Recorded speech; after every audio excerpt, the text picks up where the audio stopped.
You're listening to the Faith and Other Oddities podcast, brought to you by the Raven Creek Social Club, where we talk about faith and other oddities. For questions, comments, or to be part of the conversation, join us on Facebook, Twitter, and Instagram, where you can find us at Raven Creek SC. Now for your hosts, Emily Dixon and Nathan Underwood. Well, hey everyone, welcome back to Faith and Other Oddities. We're still in 1 Samuel.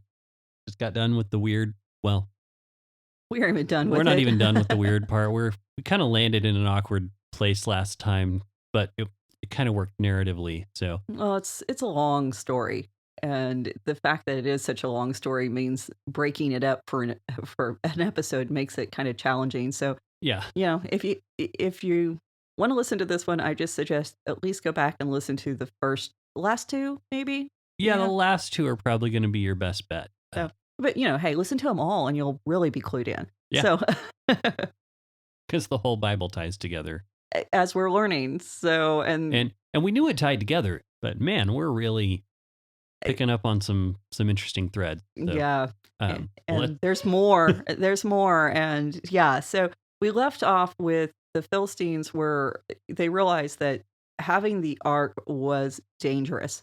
Mm-hmm. And they understood that they needed to do something to get it back to the Israelites because they couldn't afford to keep it at their place anymore. Right. And they have consulted some diviners and priests in an attempt to figure out what the proper methodology to send it home would be. And they had been advised to make the 5 golden tumors and the 5 golden mice. And that's kind of where we left it off. But the diviners actually feel like they need to drive their point home. They want people to really get why this is the right thing to do and why you need to do it. Now, I think some of this actually goes back to the fact that diviners realized that, the God of Israel had totally decimated the magicians in Egypt. And they recognized that if we try to stand up against this God of Israel, what happened to the Egyptian magicians is going to happen to us. Right. And we even, we talked about that, how last episode, how they were kind of like going, we're not going to make the same mistake the guys in Egypt did. We're done. Precisely. And that's exactly what verse 6, it says, why should you harden your hearts like the Egyptians and Pharaoh hardened their hearts? After he dealt severely with them, did they not send the people away and they departed? Basically, once they turned them loose, they left. You need to turn them loose. Let them go. Don't be stupid like Pharaoh was stupid. And so they outline a plan, and this is verses 7 through 9 in chapter 6. And the plan is basically this. You take a new cart and 2 milk cows, not oxen, nothing that's had a yoke on it before. Right. Take the calves away from them, put the ark in the cart, and put the box in there with the golden tumors and the golden mice. Send it off, let it go its way, and just watch it. Mm-hmm. Now, if you just watch it, what this is going to tell you is whether this is really the act of Israel's God or it is just coincidence. You've had some bad luck. Right. And so now what I found interesting was the milk cows, because you typically don't use milk cows to pull a cart. Right. And when you separate milk cows from calves, we've had this experience. Mm-hmm. We know what this is like. You don't get any sleep. No. Milk cows go crazy when you take their babies away from them. I'm talking tear down fences, bust down gates. Mm-hmm. They do not want to be separated. I mean, and because they are milk cows, one of the other factors that comes into play is they have been bred, and not like they are today. The milk cows today have giant udders, but they still have larger, higher capacity udders. These are the cows you would use for this. It's painful. It's physically painful for these cows to be separated from calves. So you've got the mother instinct that says, don't take my baby away from me. Mm-hmm. You have the physical pain of it all, pushing them to find their babies, to find some relief for themselves. And I don't think you realize what a miracle this is unless you've dealt with that situation. Yeah, I mean, and if you don't think it's possible to feel threatened by a cow, right, you are wrong. Our dad used to say that he would rather deal with a bull any day than an angry mama cow. Mm-hmm. And so, and I think we kind of know, we should be afraid of bulls. because, we've seen the running of the bulls, we've seen the matadors, we've seen what happens there.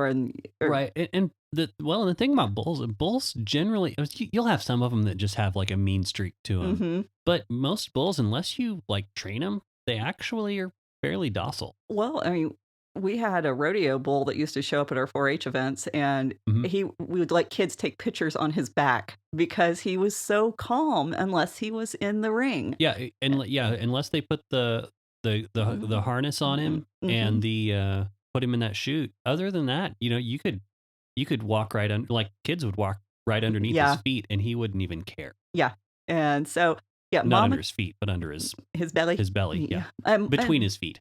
Yeah, and there we go.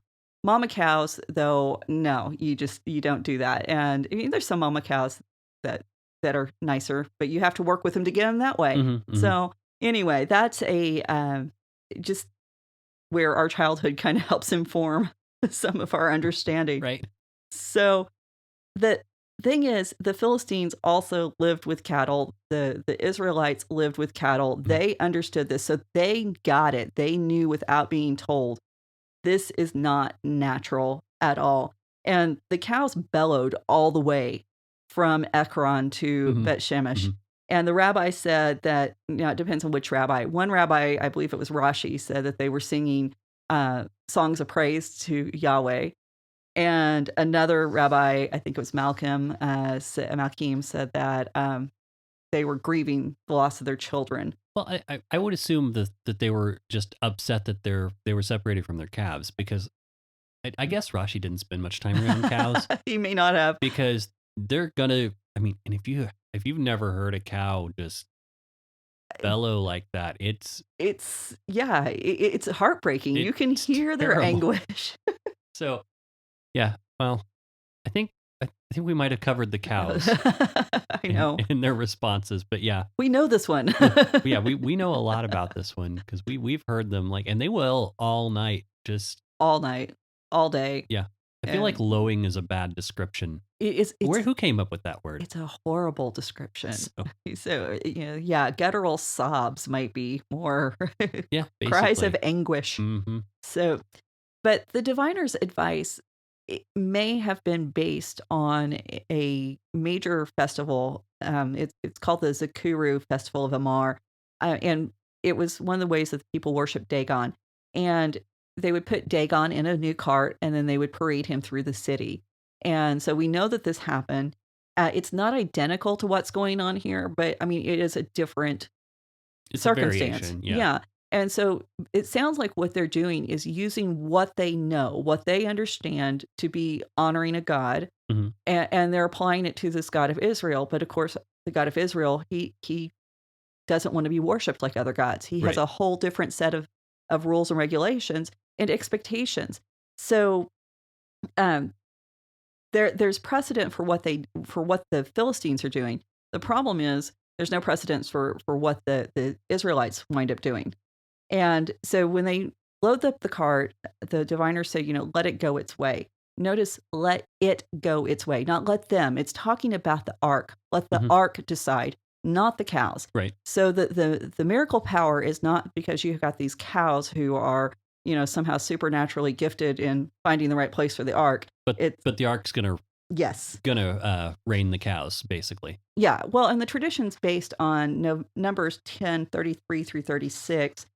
And I believe I have that marked. Yes, I do. Which was convenient. Yeah. Look at me be put together.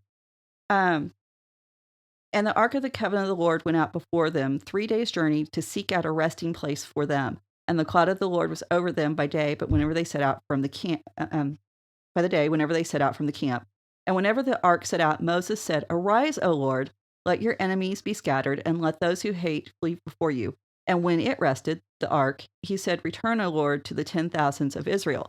So Moses is saying that the ark is moving. And the tradition is that you don't carry the ark carries you. And this is going to become majorly important, especially when we get to the story of Uzzah with David moving the ark, because that explains a lot of what happens there. It's another weird story. But when we get there. So the Philistines watch. This means they're following. The lords of the Philistines are following the ark through the wilderness to get to Bet Shemesh. Mhm. Now, who follows the ark? Israelites, not Philistines. Right. So again, that another reversal. Now, Bet Shemesh, we've had this place show up before. It's the house of the sun, is what it literally means. Mhm. It's an Israelite town.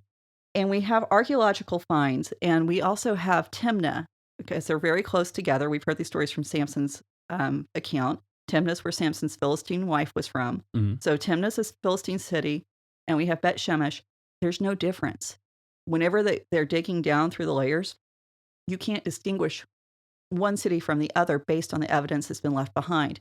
So this tells you that the interplay between the Philistines and the Israelites was major. Yeah. Because typically, if you have different nations, even in cities side by side, you're going to have differences. Right. And so but arriving at Beth Shemesh is the sign that this is God's doing. Because the Philistines said, hey, this is where it needs to go for us to know that this is what's happening. Right. And so it's also, I think I skipped a note. Again? Again. Got to cut that out. I know. Okay, maybe I bring it up later. Never mind. I'm, I'll get there eventually. Yeah. So first, we're professionals. We'll recover. Right. Verse 10 through 12 talks about the Philistines. They're doing what the diviners instruct. And the cows, they walk straight to Bet Shemesh. There's no deviation. They're pulling the cart. They've got everything in it. And basically the diviners' plan worked. Mhm. And the Philistines didn't harden their heart like Pharaoh. And they're playing both roles because it's so funny. They're the ones who get to let the ark go like Pharaoh did. Mhm. But now they're also the ones following behind. So And they're there's. Do you have more on that? Because there's got to be some more to that I just can't put my mind on. it's the messed up theology, and it's the fact that everybody can be anyone else in the story. That there are no distinctions between who Israel was at this point and who the Philistines were at this point when Israel was called to be a holy nation. They're supposed to be set apart. They aren't supposed to be like everyone around them. And the funny thing is, this is on the fly, the Philistines weren't like everyone around them. They were a different type of people. And it's interesting to see that, one of the things that we do know that separates archaeological finds of the Philistines from the Israelites is the use of carts and cattle to pull them. Because the bones in the feet of the animals that they're digging up, the oxen they're digging up, show stress fracture and stress wear to show that they had been used for heavy pulling. We don't find that in Israelite excavations. So, when you don't have a lot of distinguishers from the surrounding communities, who are you? Right. Are you really that holy people? And that's the thing. The Philistines are doing everything that the Israelites should have done, even offering the guilt offering and saying, God deserves something. We need to show him honor some way. Or that was interesting to me, is they knew to offer a guilt offering. It may not have been the correct one, right? But it's what they knew. But they did. Yeah. I have so many more questions about this, and hopefully some of them will get answered by the time we're done here. But wow.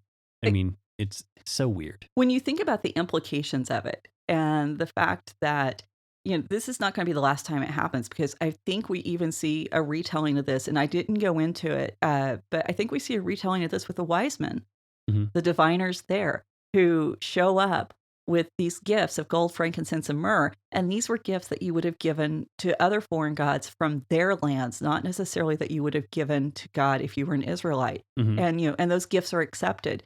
So I think there's a place within God's theology that says if you're doing the best you know how to do, then there's a certain level of honor that he will allow to be extended to that. Now, once you know better, you need to do better. And that's why the Israelites keep getting in trouble, because they know better. And I think that's the problem, is so often people who know better think, oh, well, everybody else is, kind of being lackadaisical about their worship, or they're just doing what's popular, so we can do that. If you know better, no, you're called to a higher standard. Right. So anyway, but also during this whole time, God hasn't spoken. The Israelites haven't spoken. Samuel hasn't spoken. The only people who are talking are the Philistines. Right. And yet we are still acutely aware of God's activity through all of this. And we realize that God is sovereign not only in Israel, he's sovereign in the land of the Philistines, and he's sovereign in the house of Dagon. Mm-hmm. And so the story really does elevate God beyond any God of that time period or that geographical location. There we go. So, but mostly, he's the only one who's been consistent with his nature. Mm-hmm. Mm-hmm. He's the only one who's remained true to himself and who he's supposed to be.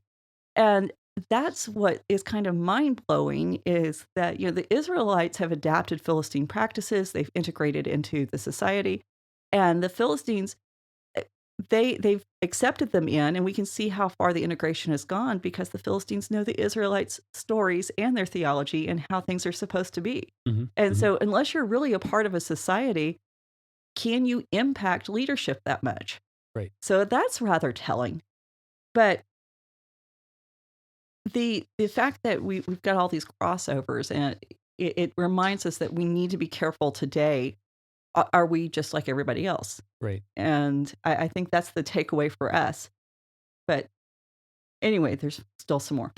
But verse 13, now the people of Bet-Shemesh were reaping the wheat harvest in the valley. These are the Israelites. And when they lifted up their eyes and they saw the ark, they rejoiced to see it. Now, the Israelites who are at Bet-Shemesh, they were out working the fields. I mean, the Philistines had conquered their God. Mm-hmm. They have no protection. They have no security left. Mm-hmm. And, at any point in time, the Philistines can return. They can try to take over. What are they going to do? And so when, they hear these cows coming, making all of this racket, you have to wonder what's going through their minds. And they look up, and here's the symbol of God's presence, the source of their national identity, and it's coming towards them. And not only that, these Philistine lords are following behind, the vanquished heroes or enemies of God, mm-hmm. trailing as this kind of royal entourage mm-hmm. to their God. Yeah. Now he's parading them back. Exactly. And so, yes, they rejoice. It's the only proper thing to do. But I think what we forget is these people have never seen the ark before. This is the first time they've seen it. Yeah. And so how do they know what it is? I think that's kind of interesting in and of itself. I mean, surely they'd heard descriptions, they'd learned the Torah, so they knew that what the general shape should be, but other religions also. Well, news probably would have been out that, hey, the ark's missing. Yeah, probably. I mean, 7 months, that's time for word to get around. Right. Well, and 7 months, it's the time for God to intervene and say, hey, let's change some things. Yeah. The ark's missing. It's a box about yay big. It's got, I mean, people are probably on the lookout for that kind of thing. Yeah. Now, the and also Bet-Shemesh, and this is what I thought I'd missed, it's a Levitical city. Okay. It had been set aside for the Kohath clan, the family that was in charge of caring for the ark, and that's in Numbers 4, verses 4 and 15. Mm-hmm. And Bet-Shemesh was a designated home for the descendants of Aaron specifically. So Joshua 21, 3 through 16 explains all of that. But it's an important detail that this is a Levitical city of the home of the Levites charged to care for the ark. Yeah. Because this is going to help us understand what's getting ready to happen. These people knew better. Mm-hmm. And that's the thing. These people knew. There's no excuse for what they do. So verse 14 and 15, the cart stops in the field of Joshua. This is probably the same field as the one where the angel appeared to Samson's mother. So we have that tie back there.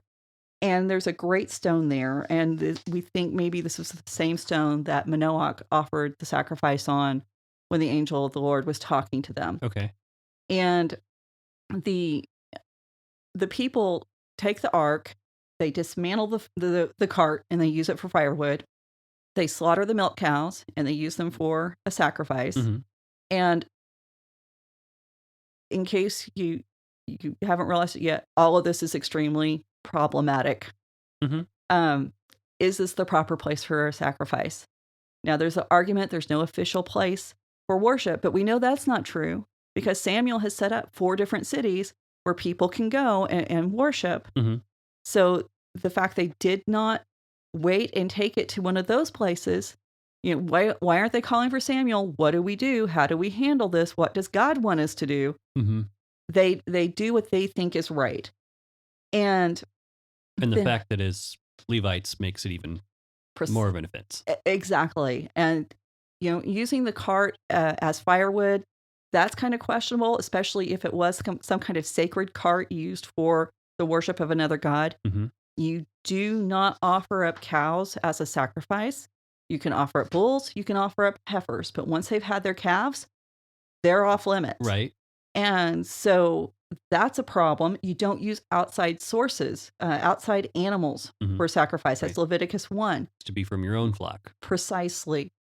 Now, that's done in order to make sure that these animals had never been dedicated as a sacrifice to another god. So in other words, they weren't letting them grow up and have a better sacrifice instead of offering a calf. Right. And it's also because some of these ancient rituals involved, bestiality. And so you don't want an animal that's been been used in that practice. Mm-hmm. So you've got to protect the sacrifice of the Lord. You only bring those things that are pure and sacred and holy and unblemished. And unblemished isn't just a physical condition, but having not been traumatized. Sure. So the rabbis, of course, they tried to kind of smooth this out. And they tried to smooth it out by saying that the sacrifice wasn't the Israelite sacrifice to God. This is actually the Philistines' sacrifice to God. And so the Israelites were giving it on behalf of Yahweh. There's still a problem there because if what they should have done is said, if they thought it was the Philistine sacrifice, they should have said, we can't offer this. Right. If you want to make the sacrifice, we can't stop you, fine. But at the same time, we can't participate in it. And so I think there's a problem with that explanation. And I don't think it's completely accurate either. So, Well, there's a lot of questionable thoughts in there. Well, and, then you also have the problem with, do you set up these golden images next to God? Right. It's kind of the reversal of what the Philistines did with God in Dagon's temple. Mm-hmm. And, they set up God next to Dagon. God's very, very specific about the things that he wants in his presence. Mm-hmm. And in the tabernacle and temple both, it's very interesting. The things that are closest to him, they are gold, but he has determined what they are and he set the parameters for what they should be. Mm-hmm. And then as you move out, you get to silver and then you get to bronze and then you get... and so there's a progression outwards from the ark. Mm-hmm. And the idea that you would actually set these things next to God it's offensive. Right. It's offensive. And so, but then in verse 15, we find out that's the Levites performing these acts and they're making these sacrifices, but they place the ark on a rock. And God's given very specific instructions about how the ark should be treated. Mm-hmm. And the setting this on an ark, on a rock, is a problem. And we're going to talk about why that is in just a second. But verse 16 notes that the Philistines, they go home. And they return to Ekron. Ekron's the closest Philistine city. And basically what happens next, in my mind, this is how it plays out. It's God going, all that stuff you thought you were doing that was so cute while the company was here? Well, they've left. And this is when daddy's going to, bring down the hammer on the kids for misbehaving. Because it's exactly what happens. Now, verse 17 and 18, the writer kind of pauses to give us an overview of what elements are in play. And many... and translators and interpreters believe that this is a later addition. and that it's there for the clarification of the reader. Now, Zamora offers a different view. He sees this as a list, of formulaic kind of list, and we find it in Genesis 2:4, but we also find it in Ugaritic economic text. And so the list that we're given is each city gave one golden tumor, and we knew that, and then one golden mouse. And each city, this is the walled cities, and the surrounding villages of town. So it's not just the city, but it's the walled city represents the major hub for each district that's there. And so the lords had made payment on behalf of the cities. They're trying to redeem the cities. Mm-hmm. So where Zamora thinks that we're talking about the list to show that this is a ceremonial observance for the Philistines, that this is a holy act for them. And they are trying to honor God as thoroughly as they know how. Right. So anyhow, verse 18b, the great stone beside which they set down the ark of the Lord is a witness to this day in the field of Joshua of Beth Shemesh. So this is a crazy difficult verse because, we're in Samuel and we haven't had any major textual problems yet. So we got to have a few. If we don't have a few, we're not reading Samuel. It's in Hebrew, it's Abel Haggadolah. I actually know how to read Hebrew. I just don't always know how to say it. In the Greek, it's litho to megathu. So megalu. Can't read my own writing. I need to slow down my right Greek. Litho to megalu. Rashi translates this to mean the great mourning. He kind of leaves the stone part out because Abel is very close to the word for mourning or stone. It just depends on which vowels you use. There's no other mention of a stone of Abel or stone of mourning in the text. You can't find any reference to it outside of this verse. And that's why most translators follow the Septuagint translation, which is the great stone.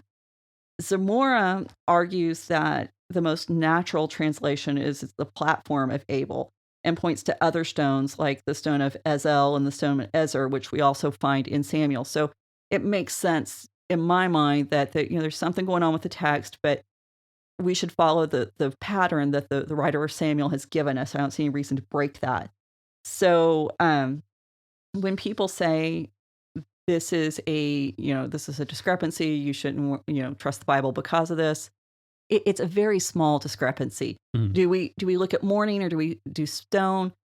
It doesn't really matter because the events that follow are very similar. They don't change. Right. We're just talking about did you use a card table or did you use the dining room table? It's that kind of difference. Okay. Does it change any sort of significance to what's happening? And it doesn't. And we do know that we have a temple site here. We can, as far as archaeology finds, we can look at this and find that there's a temple. It has a very large rock in it. Is it the same rock? We don't know. Okay. But it is, yeah, exactly. It's interesting because we have no reason to think specifically it is, but we don't have a reason to think specifically that it's not. So a great stone is a witness to this day. Of course, this reminds us of Joshua 24:37. Behold, the stone shall be a witness against us to this day. That when Joshua was talking, this is the covenant renewal. This takes us back to that ceremony at Shechem, mm-hmm. where they had entered into the nation. They're getting ready to divvy up the territories among the tribes. Before that, he does say, okay, we need to go back over what God expects from us. Mm-hmm, mm-hmm. And we're going to do it right here. So this was a location where God had specifically reminded Israel, these are your duties and obligations. You want to be blessed? You do these things. Mm-hmm. You want to be cursed? You do those things. And if you want more about the stones and the significance of them, go check out our Navel of the Earth episode. Yeah. So, but the point is, these stones often could be conduits of judgment. Okay. And because, they're the connectors between heaven and earth. So verse 19, but he struck some men of Beth Shemesh because they looked upon the ark of the Lord. He struck 70 men of them, and the people mourned because the Lord had struck the people with a great blow. More translation issues. Who's he? We have no antecedent. We don't know what the proper pronoun for he is. So the last active noun we have is the stone, which acts as a witness, and the ark of the Lord, which has been wreaking havoc on the Philistines. It could be equally proper to translate it that it has struck some of the men, but the next line does kind of clarify that the Lord struck the people. Mm-hmm. And a lot of times when you have another person or another thing, and then the mention of the Lord, it's God moving through that item. So, or, God moving through that person, like with Samson, God rushed upon Samson and did Samson kill the Philistines or did God kill the Philistines? Right. It's kind of a joint thing. So it's reasonable to think that this is a joint effort where God is either using the ark or the rock as a means of judgment. And based on the story of Uzzah, which we're going to get to, you would think that it's going to be the ark because God does use that to destroy people. The numbers are difficult. We get a major discrepancy between the Masoretic and the Septuagint. Several different possible proper translations. And so we can have 70 men or 50,000 and 70 men. Either way, 70 men dying by supernatural means is going to get your attention. Mm-hmm, mm-hmm. 50,000 is going to wipe out your whole city. Right. So we don't know. And that's a large city for that day. Massive, because when you think of the amount of resources to support a group of people, mm-hmm. and that, it would have been a huge city. So we really don't know, based on the text. We can kind of, discussing it and looking at what was actually possible numbers wise for Bet Shemesh to still function. You kind of lean toward the 70. But at the same time, the numbers in the Bible are often more symbolic than they are literal. So this is whatever happened, a significant portion of their population mm-hmm. was destroyed. Yeah. And, God's gotten their attention. Now he's plagued the Philistines and he's killed Israelites. Notice the difference there. He plagues the Philistines and he kills Israelites. Mm-hmm. This shows his grace to those who don't know any better. This shows that he's willing to, he'll do as much as necessary to get people to do what he needs them to do. Mm-hmm. And then whenever you cross that line from obedience to disobedience, and whenever you know how to behave, then that's where the serious consequences come in. And because, again, this is a city of the Levites, mm-hmm. specifically those Levites who know how to take care of the ark. And so what was their treatment of the ark? The problem that's happening here, the Bible specifically says they looked at it. Mm-hmm. Now you would think, well, how could they avoid looking at it? I don't think they could. Right. It's coming over the hill with these cows making all this racket. I mean, you're definitely going to look at it. But the problem is nobody moved to correct the situation. Because mm-hmm. only the sons of Aaron were allowed to see the ark. And that's Numbers 4:5-6. And it describes this elaborate wrapping ceremony that goes on. So first you take the veil mm-hmm. and you wrap the ark in it. And then you take goat skins and you wrap the ark in that. And then you put a blue cloth over all of that. So you've got 3 layers of covering mm-hmm. over the ark before it's taken outside of the tabernacle. Right. And only the sons of Aaron are allowed to do this. Matter of fact, the priests that carry the ark, if they even see it, they could die. And those priests that carried, those were the Kohathites, the ones who mm-hmm. lived at Beth Shemesh. And that's Numbers 4:15 that says they don't get to look. Mm-hmm. And so they knew the one thing that they should have had drilled into their heads since the time they were itty bitty is you don't look at the ark. Right. And so now they take the ark. Not only do they look, they put it on this rock and they put it on display. Mm-hmm. And so now they're saying not only are we looking at the ark, the people are looking at the ark. They Mhm. aren't supposed to look at the ark because you don't see God's glory. You don't look on that face to face unless you are someone who's been invited in, like a Moses or a Samuel. Right. And so, verse 20, the men of Bet Shemesh said, "Who is able to stand before the Lord, his holy God? And whom shall he go up? And to whom shall he go up away from us?" So, who is able to stand before the Lord, this holy God? This is almost like a joke. Mhm. Because remember where this started with Dagon? He keeps getting knocked over. Mhm. And so, who's going to stand? Now, we know that means, who could possibly resist. But the thing is, the Israelites are unintentionally equating themselves with Dagon by making that statement. Mm. And that says something. They're starting to get a clue about their behavior. But then they start looking for places to send it. They send messages to Kiriath Jearim and saying the Philistines have returned. This is verse 21. They've returned the ark of the Lord. Come down and take it with you. It's the same thing the Philistines did. We can't have it in Ashdod. Uh-huh. We got to send it to Gath. We're going to send it to Ekron. And I'm gonna throw this out here as kind of speculation, because I kind of thought of, is it not so much just that they looked at the ark, but they looked at the ark as a source, as their source of power. Like, hey, this is where God's delivered the ark to us. We get to be in charge now. And so they decide to, hey, well, it's here. Let's see if we can sacrifice to the Lord, and then we get to be in charge. we're going to make the most of it while we got the opportunity. Yeah. And so I kind of wonder if it was not just that they looked to it as they looked at it, but maybe looked to it. I don't know if that's a translation that's possible, but that's kind of what I was wondering, if that was kind of the thing that was going. Well, I think that's a very plausible explanation just based on human nature. And, the text doesn't refute that idea. The only thing it does say is that they looked at it, and Mhm. that's a problem. And, we do know that treating the ark as this kind of magical thing that can as, be.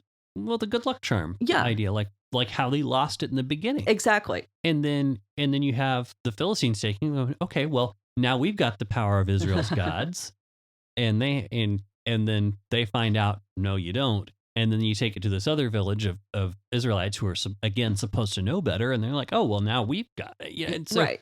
and I think if that's the case, then it would make sense to me of this series of God going, you don't get to be in charge. This isn't the magic call button. Right. It's Well, and that's Israel's problem. They want to do that. They want to go do their own thing until they're in trouble, and then they want to send up the bat signal. Mhm, And mhm. it's before that they're just, we can get by, and as long as they can get by on their own steam, they're going to do it. Mhm. And so when they do need God, they don't know how to properly approach Him because they haven't fostered that relationship. Where there's a difference between going home to dad whenever you've been there every weekend and all the holidays and you made phone calls and asked for some help, to asking for some help in that situations versus I haven't spoken to him in 3 years and now I need 20,000 to save my house. Right. And that's the thing. They're waiting until they have no other options, and they're only doing the barest lip service. They're sending a Christmas card or an e-card at the most to God. They aren't actually engaging in that relationship, and they're really hoping that the priests are doing their duty so they can just go on and do their go about their business. But we know that the priests aren't doing their duty because the last priest we had were Hophni and Phinehas, Mhm, and God mhm. just said, I'm not going to deal with them anymore. I'm taking them out of the picture. Right. So, the nation really is in trouble. And this is part of why remembering that this is happening in the time of the judges is so important, because the nation is messed up. Right. So we don't have any major explanation for why they choose to send the ark to Kiriath Jearim. Now in Joshua 15:9, the name of the city is Bela. It's the same city. It's just a different name. And in 15 verses 6, it's Kiriath Baal. So this helps with the dating of the writing of the book when we Right. have those kind of name changes. And of course, the names in Joshua connect the city to the worship of Baal. So that kind of made us go, It sounds like what happened is they came in when they took over and they conquered Canaan. They set it up as their own kind of spiritual center, an Israelite spiritual center, because there does seem to be something significant spiritually about the city dating back for centuries. Mm-hmm. So verse 1, and then we're going into chapter 7. And the men of Kiriath-Jearim came up and took the ark of the Lord, and they brought it to the house of Abinadab on the hill, and they consecrated his son Eleazar to have charge of the ark of the Lord. And so no genealogy is given. We don't know who he is about Abinadab or about Eleazar. Abinadab. Yeah, they work. You put the emphasis on the last syllable with the Hebrew. Well, so Dad. It ends with a B. Yeah. Which probably would have been a V in Hebrew. It would have been a D. But anyway, I need to stop writing my own notes because I need to type these up. It ends with a B. Yeah. Okay. So we're there. But Eleazar is a common priestly name. Aaron had a son by this name. So this is probably some of Aaron. A family name? Mm-hmm. Probably some of Aaron's sons. We don't have that specifically pointed out, but it's a logical conclusion. But it also connects us back to the story of Micah and the Levite, because Micah ordained his son to serve in his shrine. But the words are different. And this is another reason we think that it's okay, because when Micah ordained the Levite to serve in his shrine, he literally filled his hands. Okay. And here, Eleazar is consecrated, Kadesh. It's built on the word for holiness. Yeah. So it's not, I'm paying you off so that you can, fulfill this role. Because again, when the other Levite, the fake Levite shows up, or the unfaithful Levite shows up, Micah filled his hand once again. And then when the tribe of Dan shows up, they fill his hand again. Mm-hmm. And so this has nothing to do with bribery or payment. This has actually to do with his condition as a person. It's more of a purifying type of thing. So where one is giving, this one is taking away. Yeah. Actually. I mean, yeah, no, that's good. Because but what it shows us is this seems to be the proper way to go about it, where Micah was doing it improperly. And so we also believe that this is okay because of verse 2. From that day that the ark lodged with Kiriath-Jearim, a long time passed, there were 20 years, and all the house of Israel lamented after the Lord. So 20 years, the ark's there, and it's staying with Eleazar and his family. But there's no major disasters. We don't have any plagues. Nobody's dying. They don't seem to be ready to get rid of it. So we think that they understood that this is how they were supposed to treat the ark, and God was okay with it, because the ark's actually going to remain here until David comes to retrieve it, to take it back to Jerusalem. And so that's when we get into the story of Uzzah. But again, we're going to wait till we get there. Fascinating story. And the country's lamenting after it because, it's not in a public place of worship anymore. It's not someplace that's easily accessible to the masses. And so this really serves to heighten their desire to be near the Lord. It's really not any better for them than when the Philistines did have the ark. So Okay. Well, I mean, it makes sense. I hadn't thought of it that way, but it makes sense. Yeah, I mean, well, no, I wouldn't have either, because it's back in the country. But if what your hypothesis is correct about when it arrives at Beth Shemesh, we have it, so we're in power. Now, nobody has the power because it's this person keeping it in their home, that they are not allowing the public access. It doesn't seem to be. Now, there could be, but the Bible never notes that there's worship going on at this place. It just seems to be staying there. Yeah, and that does seem really weird. It's like, let's put it in this house. Yeah, it's it's the government warehouse. I was thinking, you put the ark. Do you have space in your garage? Like that was my thought when we're putting it in someone's house. Yeah, it just can you hang on to this while we're between moves and once we settle into our new place? And and pretty much that's what's happening because Shiloh's been destroyed. Mm-hmm. And so the temple in Jerusalem hasn't been built yet. So, that analogy actually really works. I mean, no disrespect by that. It's just that's Well, we aren't Wonder talking what it about seems the like that. ark. We're talking about the people's attitudes. right. And so that's, the people's attitudes can be terribly disrespectful, and that has nothing to do with what we think about God's manifestation or Right. God's person. Right. So Zemura notes that the ark is first taken into battle, and then the Philistines take it from the battle. And he suggests that the author is drawing attention to a lack of respect shown to the ark, and because now it's taken to Kiriath Jearim, it's still being taken. And so we've got this little puzzle going on. And if you remember, I think it was last episode, I said there's going to be 9 times that there's a 2-word combination that's going to be seen. Mm-hmm. And it's kind of hard to see in the ESV, so I didn't really help anybody out. The English thing, yeah. Yeah, because the ESV, they translate the word "lachak" as captured. It's usually not translated that way. It is taken. And we see that word in Genesis 6:1-4. The sons of God took the wives of men, among whom they chose. It's a loaded word when you start talking in biblical language. So when Zemura points this out, and he never really offers any kind of good explanation. He just notes that so often in this story, when we started back in, was it chapter 4 through 7, verse 2, that taken and Ark of God, they keep showing up throughout. And matter of fact, they show up in really high concentrations when the birth of Eli's grandson, Ichabod, the ark was taken, the glory of the Lord has taken. And so it's found in that woman's voice again. And so the fact that the woman is saying, so we begin, this just all set my wheels to turning. So I want to say before I go into this is an Emily theory.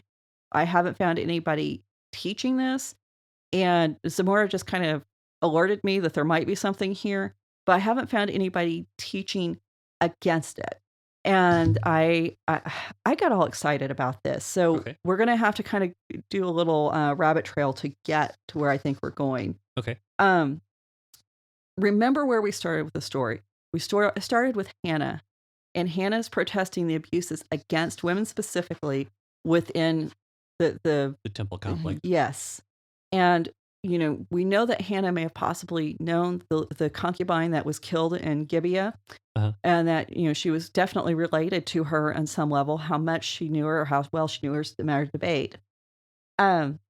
She prophesied about the fall of the ruling house of Shiloh, and the story also connects back here. We kind of alluded to it some, that Sarah is taken by Pharaoh, and that Pharaoh, not only Pharaoh, but also Abimelech. So we've got that connection. Abimelech is the king of the Philistines. And so we've got that word taken used in conjunction with women again, with Sarah twice, Pharaoh, and then Abimelech. And we got Rebecca also taken by Abimelech, once again, the king of the Philistines. We have the 200 women taken at Shiloh by the Benjaminites. And we have the 400 women taken at the other city, whose name escapes me right now. So anytime we have take and women together, it kind of makes you set up and pay attention. Now, the thing is, the ark has always lent itself to feminine symbolism within Judaism. And there's a lot of discussion about how much feminine symbolism goes along with the ark. Okay. And so I could not find a lot of writing on this specifically, because so often what happens when you start talking about this, you kind of slide off into the God has a wife theory. Right. And that causes problems, and I didn't Which is really funny, because I was like, that's what I was thinking. I was like, Yeah, I'm going to see how carefully she words this. Make sure we aren't promoting that. Yeah. No, well, here's the thing. In Genesis 1:27, it says that God created male and female in his image. Mm-hmm. So God's image encompasses both male and female. It's larger, it transcends male and female. Mm-hmm.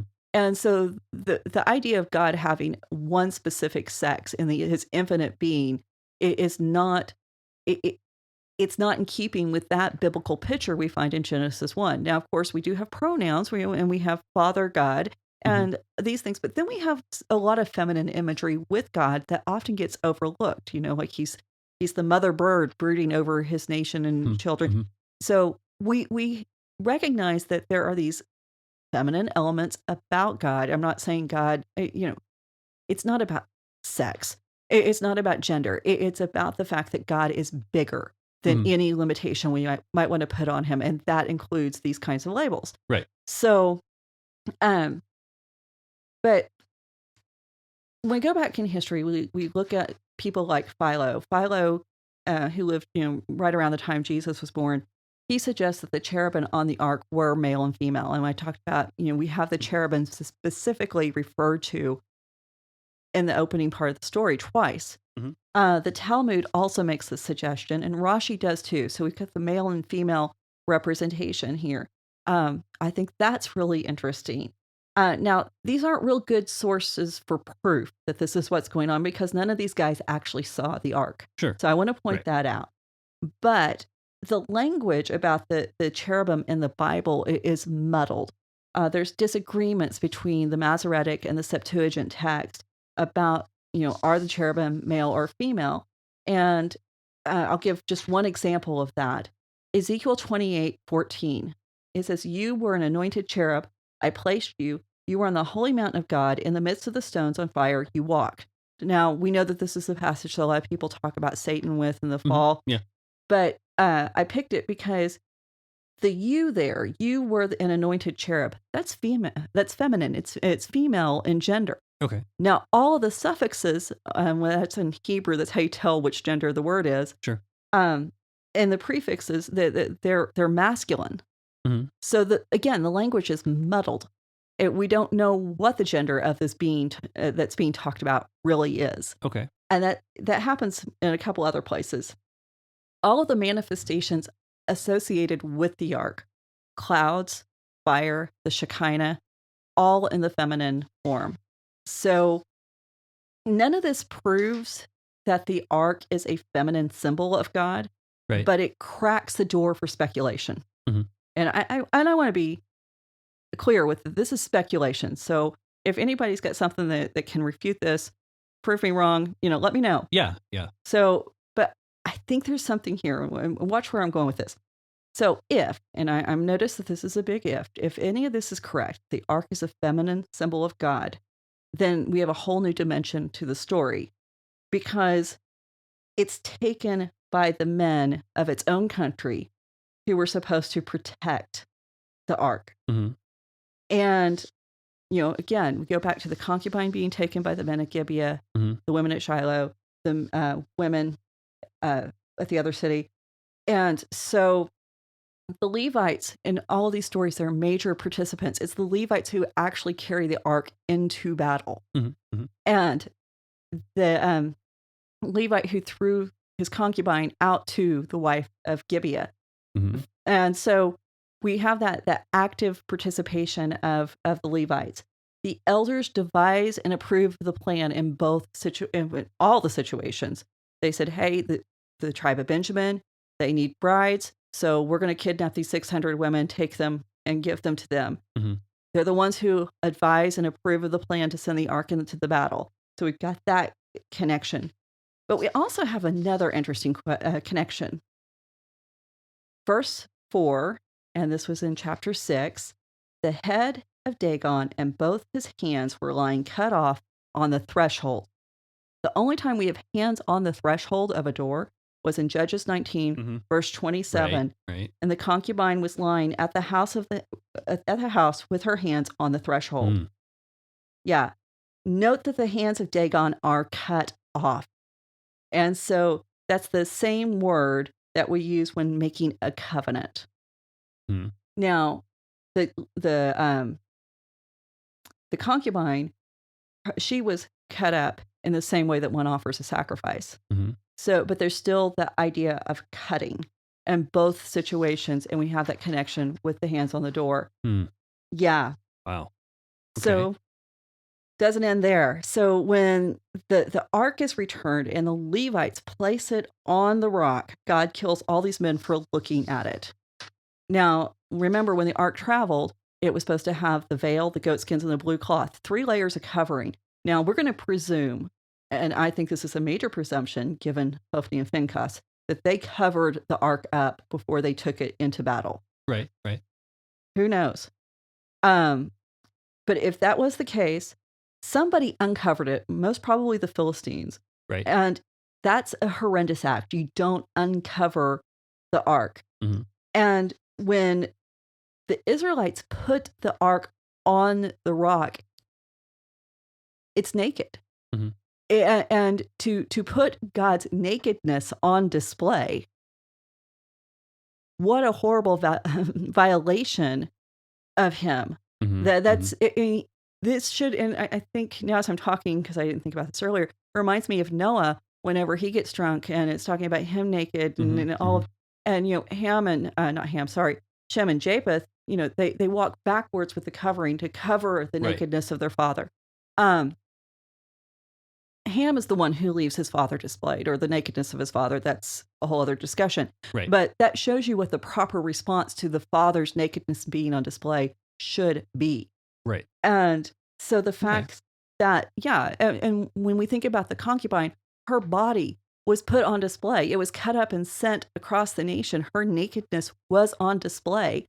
And the fact that there's so many similarities in all of these stories, and all of the women who were taken, their nakedness was uncovered. So this is huge, because what I'm seeing is whenever God gets ready to move on behalf of a people, and he's getting ready to release people from oppression, he enters into their suffering. He becomes a part of the system that has caused the abuses, the ones that have caused the damage and been the ones afflicting his servants. And as he enters into that suffering with them, then he moves from within the system to change it. And he does it in these explosive ways. And I think we kind of see a foreshadowing of that with Jesus. It's foreshadowing what Jesus does, because what does Jesus do? He enters into the human condition. And I think in this story, what we're seeing is God entering into the suffering of those women and allowing himself to have the same experience, and then moving to avenge the wrongs that have been done to them, and to change the entire structure of the nation so that this is not going to happen again. Right. And so I love that, because all of this happens for one major reason. It's to remove Shiloh as the central place of worship. And it also, when he wipes out, whether it's 70 or 50,000 priests, they're at Bet Shemesh, the city of priests, 70 to 50,000 priests, he's cleaning house. Yeah. He's not just saying, okay, well, I've given everybody a slap on the wrist. He is actually upsetting every power structure of the nation. And he's doing it because the nation has dared to treat him like they have been treating the women. And that's, you don't do that. You don't treat the women that way, and you don't treat God that way. Right. And like I said, I think we see the story told again. We've got a woman who has a supernatural birth. So Hannah, but also Mary. We have this manifestation of God within the community. It's a physical manifestation. We have the ark. We have Jesus. We have the entering into the suffering and the abuse. We got those elders. So we're and who turns over Jesus to the Romans? It's the elders. Once again, Jesus, he's hung naked on the cross. He's put up on display, a bloody display, just like the concubine was. And when it looks like there's been a defeat and there's no coming back, it's in the midst of that defeat, in the midst of his death and his violation, that the prophecies are fulfilled. Right. And so we have that same conundrum. Can we as Christians, can we as people in 2020 look back and go, and just wrestle with that question? How does a dying God still have power? How does a dead God have power? Mm-hmm. And then to allow ourselves to be surprised with his return and the way he does redeem and restore those who want to join with him in this covenant community. And so that's my speculation on how the story kind of ties back into the past and into the future. And I think it makes sense more about why so many men had to die at Beth Shemesh. And it wasn't just God was being petty. Right. God was actually saying, this is just a manifestation of how you treat everyone. Right. You don't just treat me with this level of disrespect. You have treated the women, the ones without power, with that kind of disrespect. And in Samuel, what we find so often is those who are marginalized and those who don't have power, these are the ones that God is going to raise up. These are the ones he's going to use, and he's going to turn everything on its head. So Hannah being able to pray that prayer, have a powerful God respond to it. Mm-hmm. Mm-hmm. And we know that God answers his prayer. That is the beginning of the end for this systematized type of worship and religion that doesn't allow for relationship. It just tries to control God. Yeah. And God does not allow himself to be controlled. And it's only whenever the nation starts accepting God can do what he wants that we start to move into the more golden age of David and Solomon. And then, of course, we have the deterioration after that where we go right back to that same kind of mindset. Right. Right. And God says, we're done. And we're going to send you into exile, and hopefully you'll learn your lesson. So, well, that's a lot to think about. So, okay. Well, I see that you're out of notes, so I think we'll pause there and ponder that. But yeah, so that's definitely a lot to think about. I'll work on that and see what we can do between now and next episode. So, everyone, thank you for joining us. If you had a good time here, please like and share this with your friends. Be part of the conversation, ravencreeksc.com or social media, Raven Creek SC. You can find us there. Search Raven Creek Social Club. You'll find something we did. Good, bad, or indifferent. And so if you really liked what you heard, please feel free to hit up Patreon and pass us a couple dollars. We will appreciate that. Mm-hmm. We do appreciate those who are in there already. And I do have some perks that are due I need to get sent out. So get those sent out. If you are a patron, please check your messages and make sure I have your address. And also, any other information I might need. So other than that, I think we're good here. And we'll see everyone next week. Thanks. Bye. Bye. You've been listening to the Faith and Other Oddities podcast, a Raven Creek Social Club production. Don't forget to follow us on Facebook, Twitter, and Instagram. If you like what you've heard, please write us a review on iTunes or consider supporting us on patreon.com/RavenCreekSC. As always, thank you for listening and don't forget to join us next week.